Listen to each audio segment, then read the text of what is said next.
Silence is supposed to be the safest environment for the human mind. Yet sometimes silence becomes the stage where perception begins quietly collapsing. Welcome to Mr. Whisper's Official, where real psychological phenomena reveal how fragile the boundary between reality and internal perception truly remains. Tonight we examine 3 documented cases where auditory hallucinations emerged not as symptoms alone, but as structured, relentless psychological assaults. I am Dr. Kieran Vale, neuroscientist specializing in auditory cortex dysfunction. Joined by clinical audiologist Aisha Rahman and cognitive recovery specialist Daniel Cruz, together we analyze how neural misfires transform harmless background noise into persistent, predatory sound patterns that dominate conscious awareness. Before we begin, consider something unsettling. What if silence is not empty, but a canvas waiting for your brain to invent something dangerous? The human auditory system constantly predicts sound, meaning perception is partly constructed rather than purely received from external sources. When predictive systems malfunction, the mind does not lose sound, it manufactures it with frightening precision. These are not supernatural encounters, but medically documented breakdowns where perception itself becomes an uncontrollable internal broadcast. Listen carefully as we explore how the brain can transform ordinary quiet into an environment filled with threatening voices. Our first case involves a patient who reported hearing a faint, mechanical pulse localized behind the right ear during quiet nighttime hours. Aisha initially suspected tinnitus, yet acoustic testing revealed no peripheral ear damage or measurable external sound stimulus whatsoever. The pulse gradually developed rhythm, becoming patterned, then organized, then disturbingly intentional in its repetition and pacing. Within weeks, the patient described the rhythm forming syllabic structures resembling fragmented human speech patterns. Daniel explains the emotional toll intensified when the perceived sound synchronized with the patient's breathing cycle involuntarily. Neuroimaging revealed hyperactivity within the temporal lobe regions responsible for interpreting speech and meaningful acoustic signals. The brain was not merely hearing noise, it was actively assigning semantic structure to internally generated electrical impulses. Eventually, the rhythmic pulse formed complete phrases, instructing the patient to remain awake and attentive continuously. Sleep deprivation amplified neural instability, strengthening the perceived clarity and authority of the hallucinated voice. The patient attempted masking techniques using external white noise. Yet the internal signal adjusted dynamically, rising above every intervention. Aisha identifies this phenomenon as an extreme manifestation of musical ear syndrome, where silence is filled with recognizable auditory constructs. However, unlike benign auditory filling, this case demonstrated adaptive, responsive modulation resembling interactive communication patterns. The patient described the sound as listening back, creating the perception of a sentient acoustic presence. Medical intervention required aggressive neural stabilization therapy to interrupt the self-reinforcing perception loop. Even after treatment, the patient reported lingering fear of silence, associating quiet environments with impending neurological betrayal. Our second case involves a subject who began hearing faint echoes of their own thoughts, returning seconds after conscious internal speech. Daniel explains that normally the brain labels internally generated thoughts as self-produced through predictive monitoring systems. In this case, that monitoring mechanism failed, causing self-generated cognition to be perceived as external hostile voices. The echoes gradually distorted, lowering pitch, altering cadence, and introducing accusatory emotional tone. Neurofunctional scans reveal disruption in corollary discharge pathways responsible for distinguishing voluntary thought from external auditory input. The subject reported feeling interrogated continuously by a voice that originated from their own internal cognitive activity. Attempts to remain mentally silent triggered louder, more aggressive auditory intrusions, reinforcing a feedback escalation cycle. Aisha notes that auditory cortex overactivation combined with frontal lobe monitoring failure produces persistent perceptual misattribution. The brain effectively becomes both speaker and listener without recognizing the shared origin of both signals. Sleep fragmentation worsened the condition, reducing inhibitory neural control mechanisms responsible for filtering intrusive sensory constructs.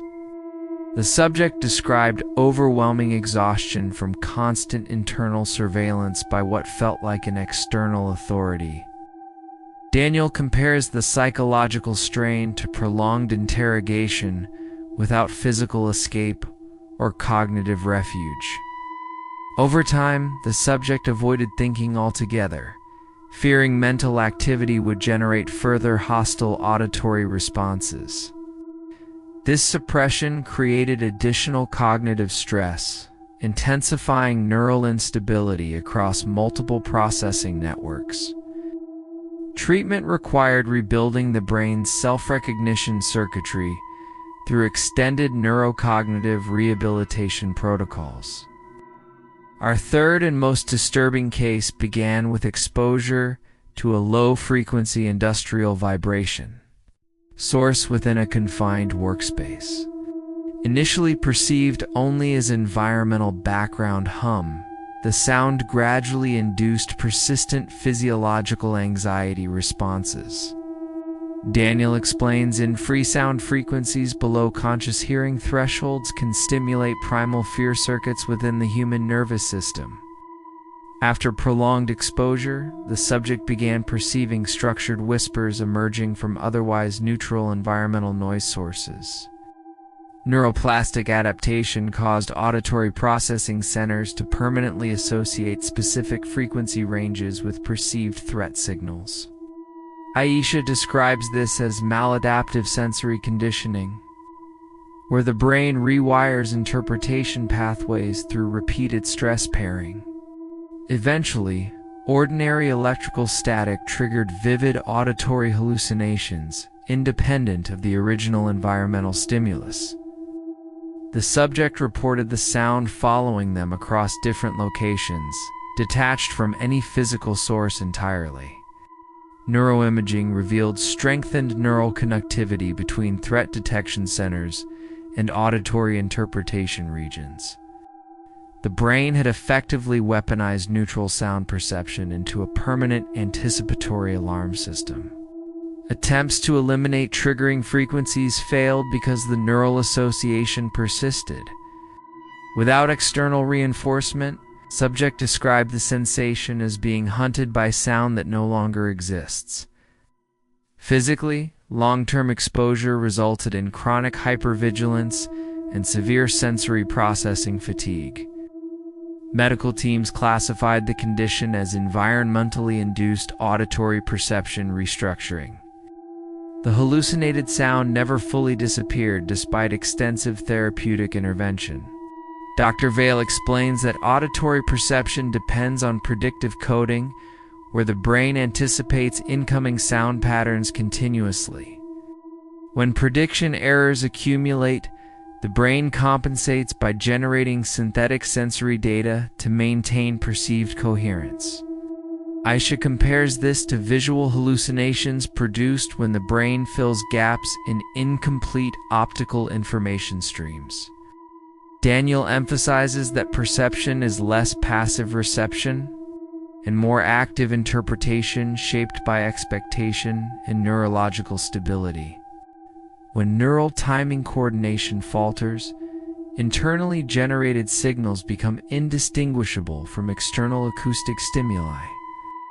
This collapse of perceptual boundaries represents one of the most destabilizing neurological experiences a human can endure. The auditory system evolved to detect threat quickly, meaning false alarms often carry emotional intensity exceeding real stimuli. Chronic misfiring therefore produces persistent fear responses without identifiable external cause. The mind becomes trapped in defensive mode against a threat created entirely by its own circuitry. Neural self-perception failure transforms silence into an unpredictable psychological battleground. Modern neuroimaging reveals these breakdowns involve distributed network dysfunction rather than isolated structural damage. Multiple processing layers collapse simultaneously, compounding perceptual distortion exponentially. Recovery requires retraining interpretation pathways rather than merely suppressing symptoms. The brain must relearn the difference between prediction and reality. That process can take years, and sometimes never fully completes. When therapy fails to quiet persistent neural noise, clinicians may consider aggressive pharmacological stabilization approaches. Daniel explains, these interventions reduce perceptual intensity, but often cannot eliminate the underlying neural misfiring entirely. Aisha describes advanced sound therapy techniques designed to retrain auditory interpretation through controlled exposure environments. Dr. Vale highlights emerging neuromapping technology capable of identifying microsecond timing errors within cortical signaling networks. Despite technological progress, predicting which patients will develop persistent hallucination loops remains extremely difficult. The brain's adaptability, normally beneficial for learning, becomes a barrier when maladaptive patterns stabilize permanently. Some patients learn coexistence strategies rather than seeking complete perceptual silence. Others require structured sensory environments to maintain cognitive stability. Medical science can intervene, but control over perception is never absolute.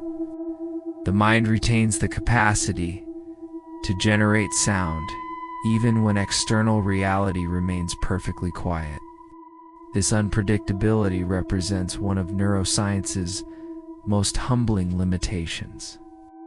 Silence cannot always be restored once the brain learns to replace it. Perception, once altered, rarely returns unchanged. The boundary between hearing and imagining becomes permanently thinner, and sometimes that boundary disappears entirely. These three cases demonstrate that auditory hallucinations are not merely sensory errors, but complex system-wide perceptual failures. The brain constructs reality continuously, meaning reality itself depends on neurological stability more than we realize. When internal prediction systems malfunction, perception becomes an unreliable narrator of experience. Ask yourself what the next sound in a silent room truly represents: external vibration or neural interpretation. Consider how fragile your sense of reality might be if predictive circuits misfired even slightly. If this exploration changed how you understand silence, you are already listening more carefully than before. Subscribe to Mr. Whisper's Official for real investigations into the hidden vulnerabilities of human perception and cognition. Turn on notifications to explore future cases where science reveals unsettling truths about the human mind. Share this with someone who believes silence is always safe, because safety depends on interpretation, not absence, and interpretation depends on neurological stability. The next quiet moment you experience may not be empty at all. It may simply be waiting for your brain to fill it. This was Neural Nightmares. And sometimes the most dangerous sound is the one your mind creates alone.